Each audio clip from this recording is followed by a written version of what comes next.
This is Time Signatures with Jim Ervin, a podcast and radio program presented by the Capital Area Blues Society in Lansing, Michigan.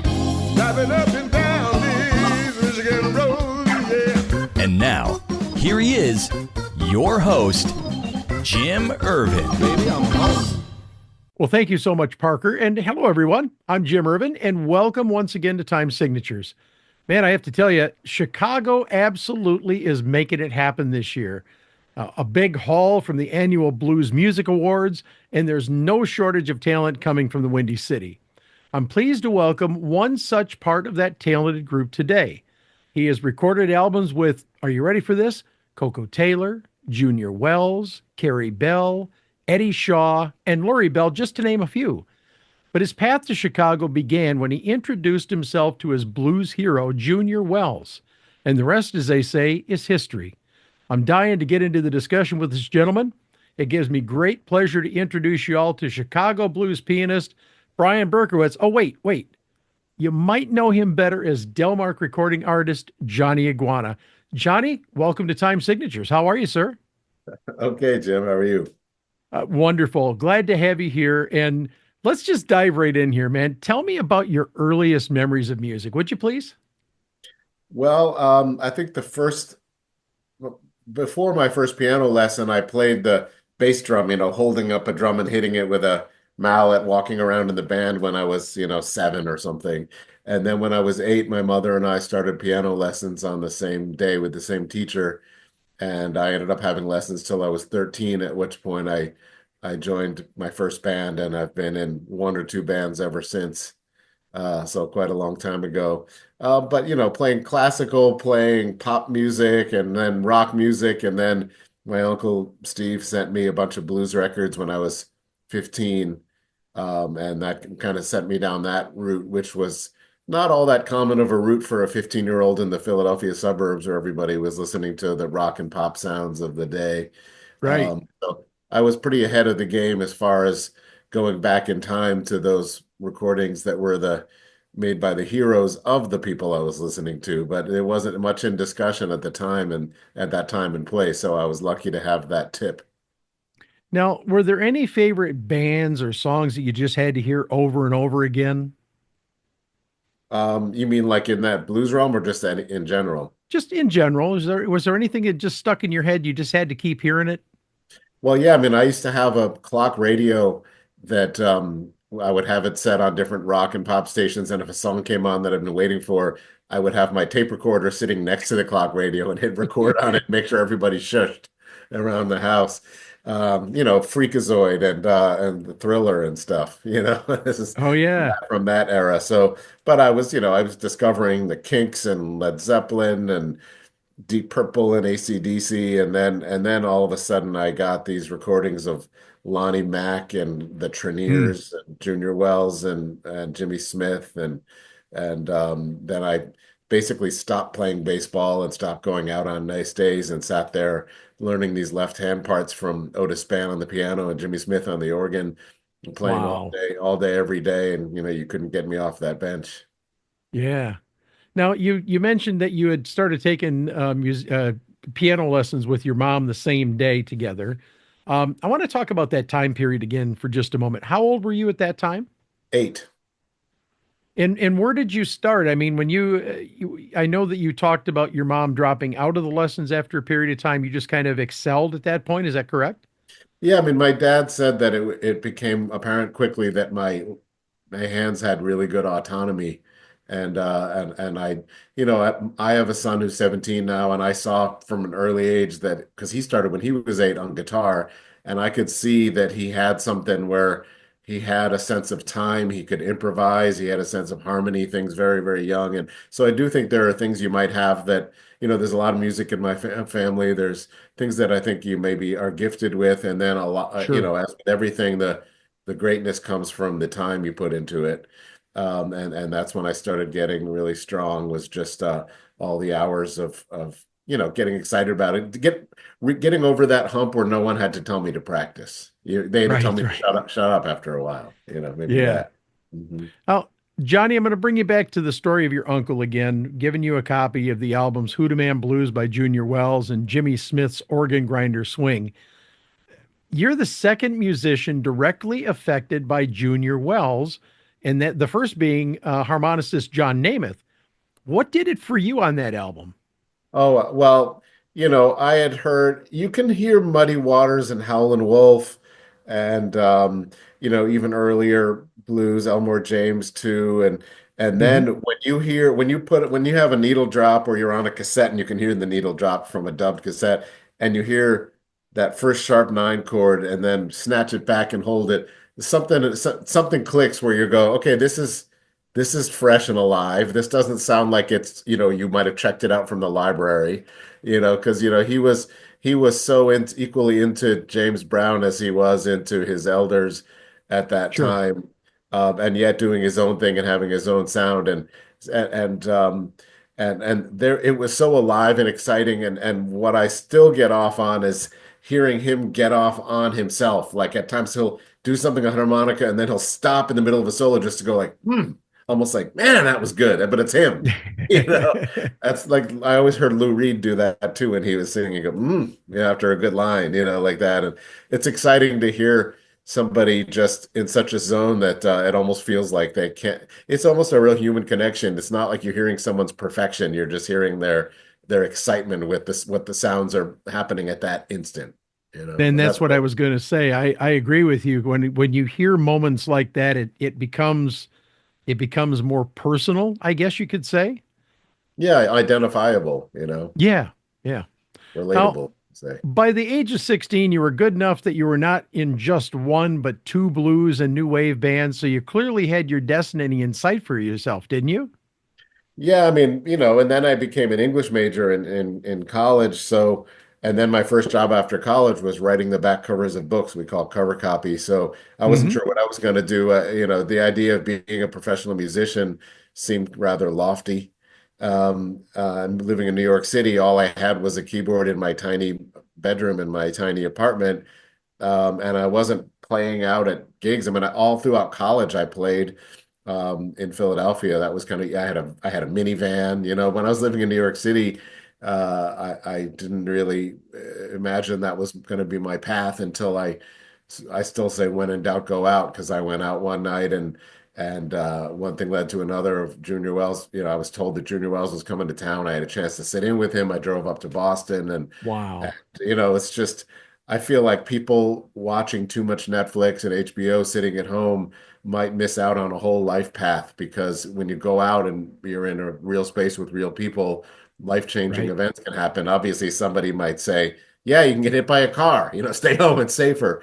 But in my case, my frequency with which I went out in New York as a young person led me to here to Chicago, and I thought I was going to be out here 2 years, and it's been just over 30 now that I've been here. Wow. Well, Johnny, I have to ask you because the blues is so far afield from new wave music.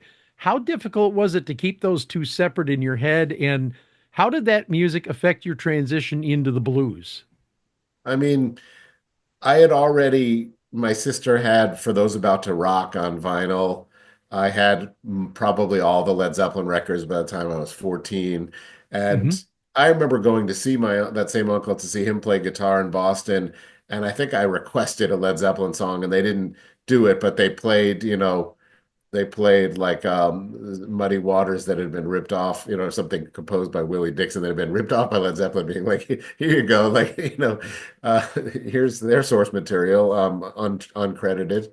Um, and so the scales, involved and even a lot of the lyric and musical phrases I was already familiar with, but then you just go back to the more pure origins, and fewer guitar pedals and fewer overdubs, just people in a room playing.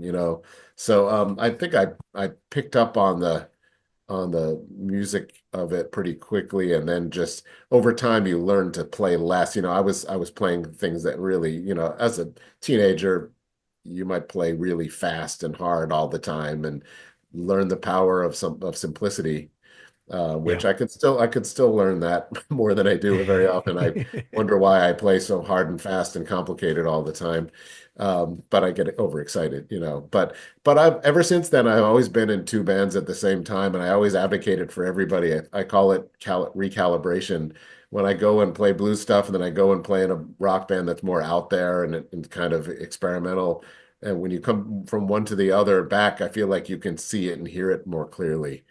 When you step away and you do some other kind of music and then come back, you might have some light bulbs over your head. That's just how it has always worked for me since I was a teenager. Yes, sir. Now, I want you to fast forward with me for a minute. You're 23. You have an opportunity to meet and talk with your aforementioned hero, Junior Wells. I have to hear the story, man. How did the meeting go? And you also got a chance to audition with him, didn't you? Well, yeah, I went out to a bar to shoot pool in New York City with a high school friend that was also living in New York City, and it turns out that this bar had a short-lived blues jam on the night we went out, and I sat in and played, and the guy running it, we got to talking, and he had been in the Junior Wells band, and we realized that we met outside Philadelphia a couple of years earlier when I almost sat in with Junior but didn't. And then he said, you know, Junior's going to be in town on Thursday at Manny's Car Wash, a well-known blues bar in New York at the time. And so we met up then and went, and they still hadn't hired a replacement for him, the person hosting that blues jam. And he and that guy who was the host of the jam took Junior's nephew, who was his road manager at that point, into the green room and said, "Listen, this kid's not only really good, but he loves Junior's music. That's like his favorite." And so they agreed to let me try out at the Boston House of Blues, which was pretty Wow. exciting. I had a lot of family in Boston, Yeah, and it was in its heyday. Um, and um, and the sound there that night was kind of murky, and I think the whole Junior Wells team didn't quite know what to, because I just tried out just playing on an acoustic piano that was over on the side of the stage, and I think they couldn't hear it that well. So they said, "Well, we're also playing in Providence, Rhode Island the next night. Why don't you come there too?" So I went there, and then in the midst of that gig, I kind of got the news that they decided to take me on, and I moved out, a week or two later to Chicago, and this was in '94, so there was a big blues boom at the time. Uh, yeah, and so I just hit the ground running all over the world for 3 years, gone for 35 days at a time over and over and over again.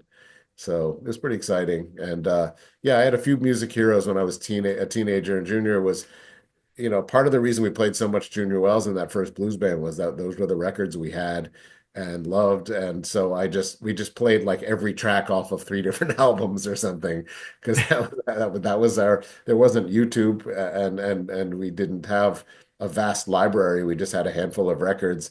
And also, certain members of the band were Doors and Allman Brothers fans, and those are good ways to enter into that music too, because sure. Allman Brothers, you'll find "You Don't Love Me," which Junior recorded on Hoodoo Man Blues. You'll find Yep. Stormy Monday. A lot of Yes, sir. people's first version of Stormy Monday might have been the Almonds. And the Doors, obviously, Backdoor Man and stuff. There was all that Lizard King stuff. There's Hmm. the Doors were like Chicago blues meets a carnival. And so we took the blues half of that. So those were, your repertoire is just really at that time came from the records you happen to have collectively. And a lot Sure. of that was Junior for me. So getting to Very meet and cool. play with him was something. Yeah. Well, Johnny, your latest album at Delmark seems, at least on the face of it, to be one hell of a feat, man. Each track is done in one take, straight to analog tape, and it was done on the 1917 Steinway, which came to Delmark via Paul Serrano. Talk about that album for a moment, would you please? Well, yeah, Juliet and Elvio, who run Delmark Records, invited me up to play that piano because they just had their old tape machine, their analog tape machine repaired. And they said they wanted to do some test recordings. And when I got there, I actually sat down with them in the control room, and they said, actually, we invited you up here because we'd like to record a solo piano album of yours. And just kind of got into a discussion of the long legacy of piano recordings on Delmark. I mean, I myself had one that was really formative for me called Blues Piano Orgy. that had Little Brother Montgomery and Sunnyland Slim and some Otis Spann and Speckled Red um, and I had learned a few things off of that vinyl record. And then there was Roosevelt Sykes, and so that was quite a question to be asked because that meant a lot to me, just that notion of like throwing my name in that hat. And so I literally really did just go right into the room with the piano. They had an engineer there, and I played that day, and then I came back 2 other afternoons. And from the very beginning, we said, this is not going to be an album with fixes, with overdubs, with punching in. We're just going to do it like all those other artists I just mentioned. They did it. They sat down and played, and the good takes went on the record. And I'm sure there were Hmm. false starts and unused takes, but we were not going to do any editing. And a matter of fact, nothing digital along the whole path. Recording from piano to analog tape, and then the mixing, which isn't really much, is just a few microphones, Hmm. and then the mastering just 100% on tape machines through the board. So that made it to us. That made a lot of sense to us that would be the way, and everybody perfects everything now. And I think, there's nothing like perfection on this record. There are moments where I probably listen to it and say, oh, I almost lost it there for a second, where I just, but because it is really something to play for 4 straight minutes and really go at it and not feel, I'm not a symphony center classical performer coming out for encores. I'm not known for perfection. I'm known for just throwing myself at it almost violently, you know. So it can be hard to be satisfied with every second of every 4 minutes all the way through, but that's what we Sure. decided to do. And in fact, I had been practicing and playing a lot and writing a lot, so I had a lot to go for in there, and we ended up recording something like 15 songs and using 11 or something like that. And it was a lot of fun. I mean, it was a little nerve-wracking to all of a sudden be making an album when I didn't know I was making it on the drive up there. That's how it But happened. looking back at that project now that it's complete, and I have to tell you, I've enjoyed listening to it a couple times through already. How does that feel to know that you have something now that has been preserved for the ages, something that's going to be able to carry on for generations to come? Well, I mean, I've made a lot of albums of my own. I have my band, the Claudettes. This is now my second Delmark album under my name that I got to do with Little Ed and John Hmm. Primer and Billy Boy Arnold that I'm so proud of.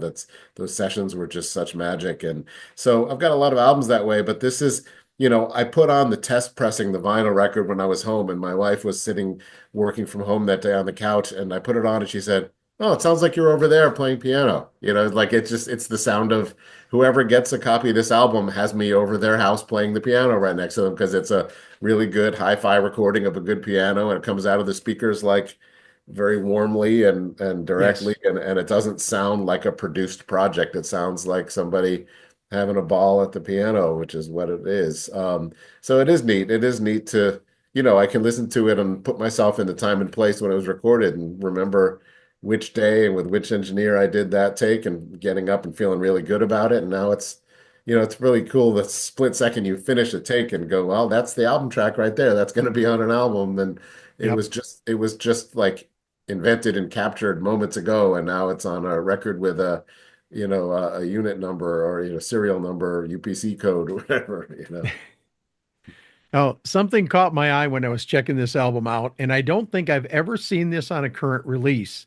Used to see it in the old days, but among the formats that this has been released on, high-res digital, CDs, vinyl LP, and reel to reel. How cool is that?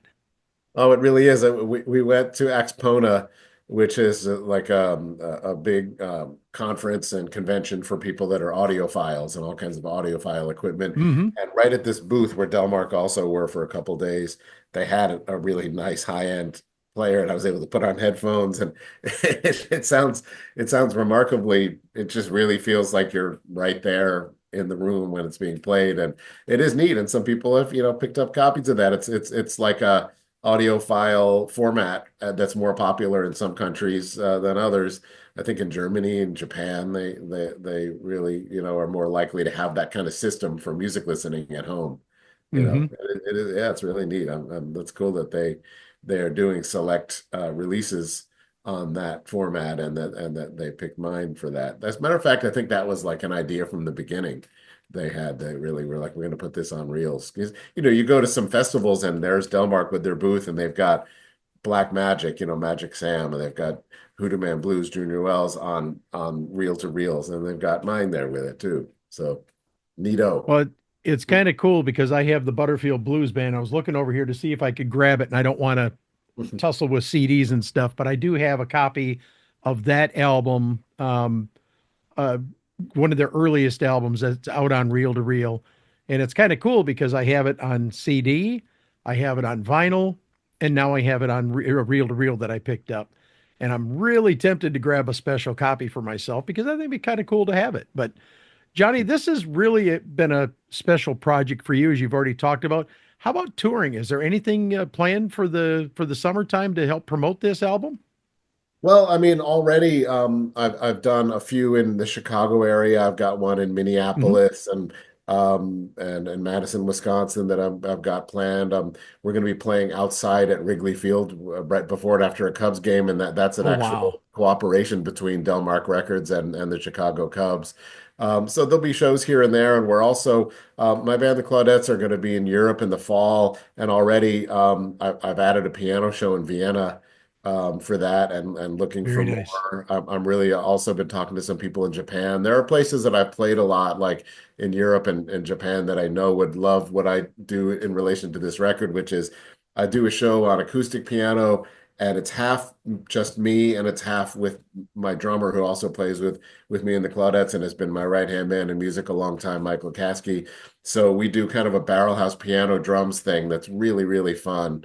And we do our own compositions, but just straight up blues and also just our interpretations of a wide range of music done in that format, piano and drums. So we just did a couple of those and we have more on the calendar. JohnnyIguana.com has some of the dates posted, and we're going to be adding a lot to that. But we want to, get as many of those shows as we can because it's kind of like making the album. It's really, my drummer calls it blood sport when we just do 90 minutes of just piano and drums because it's like it's kind of intense. There's nowhere to hide. It's just us and we're making a lot of racket and it's really sort of a physical challenge. Playing in a ensemble for 90 minutes or two sets is one thing, but just going up there and playing acoustic piano and really attacking it for that long I'm just glad I'm in good playing shape because there were the times in my life where I would have struggled with the physicality of it. Right, right. People that play Hammond organ, I often say, like, I love Hammond. I have a Hammond in the basement. I grew up in Philly, so played a lot of organ, but organ is like featherweight, and piano's heavyweight. It's like, it's because you can go like this and on the organ, it does all the work for you. On piano, you do Right.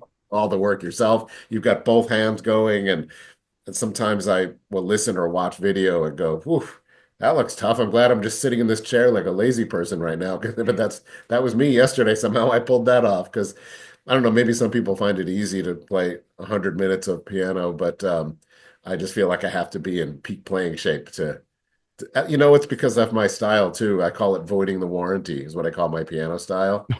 Um, Okay. because I really do, I'm just very excitable. I love it so much, and I'm so much in the moment that um, I do play a little louder, harder, and faster than some people would recommend. I saw some interview with Chick Corea where he was talking about piano playing should be like a, you know, bubbling brook or something, like water or something. And all I remember thinking is, God, he would hate me. I'm more like a tornado came through and you're standing on the rubble, the next day with a tear in your eye. Well, Johnny, here's the most important question of the interview for you. And we just talked about the website, but where can people go to find out more about your work? Maybe buy some CDs, vinyl, or the reel-to-reel copies of this new album of yours, or go to buy some merch or book you for a gig. And be sure to throw your socials in there as well. Yeah, well, Delmark has their store at Delmark Records on their website, and all the formats of this record and my previous record I alluded to are on there. And I was Mhm. really I was really excited that at Record Store Day this year, I got a list of the stores in what we call Chicagoland, this the city and the suburbs of where Johnny Iguana at Delmark was going to be on vinyl, and it was a huge long list. It was really impressive. So it's good to see that there not only are such record stores still in business, and but the record stores that do well on Record Store Day and have this record in it. But JohnnyIguana.com has bio and sort of a jukebox on there of things I've done and dates I'll be doing. And the Claudettes.com has a lot that I'll be doing. And everywhere on social media, every social media app I'm on there, easily findable. And I tend to update on Facebook most often just because there's a big community of people who listen to blues and roots music on there and communicate with everybody there. So all of those places. Well, Johnny Iguana, it has been a pleasure, my friend. Thank you so much for your time today on Time Signatures. And anytime you have news, if you come out with a new album down the road, if you have a tour you want to promote, you have an open door here, and much continued success to you. Thank you for being here, sir. Thank you so much. Well, before we wrap up, I want to remind you that it takes an estimated 5,000 music streams to raise the equivalent of a $20 CD purchase. I couldn't believe it either, but it's the truth. So I've made it my policy to buy music from the artist just as I did from Johnny, and I do that first, and then and only then I will stream from other various platforms. I mean, if we want live music to be out there, then we owe it to ourselves and these musicians to spend some of our hard-earned cash on supporting their music and merchandise. Trust me, they will thank you for it every single time. And as always, thank you so much for your consideration. And that wraps up this edition of Time Signatures. Once again, my thanks to our guest, Johnny Iguana, but also to you, for without you, none of this would be possible. Jim Ervin reminding you, keeping the blues alive is everyone's responsibility, but preserving the history of the blues, one story at a time, that's my mission. Until next time, so long, everybody. This has been Time Signatures with Jim Ervin, presented by the Capital Area Blues Society in Lansing, Michigan. For more information on cabs, visit capitalareablues.org. You can find this episode and past episodes at lcconnect.org. The Time Signatures theme song, Michigan Roads, is used by permission and was written by Root Doctor, featuring Freddie Cunningham. You know I'm trying, baby, driving up and down these Michigan roads, yeah. Until next time, keep on keeping the blues alive.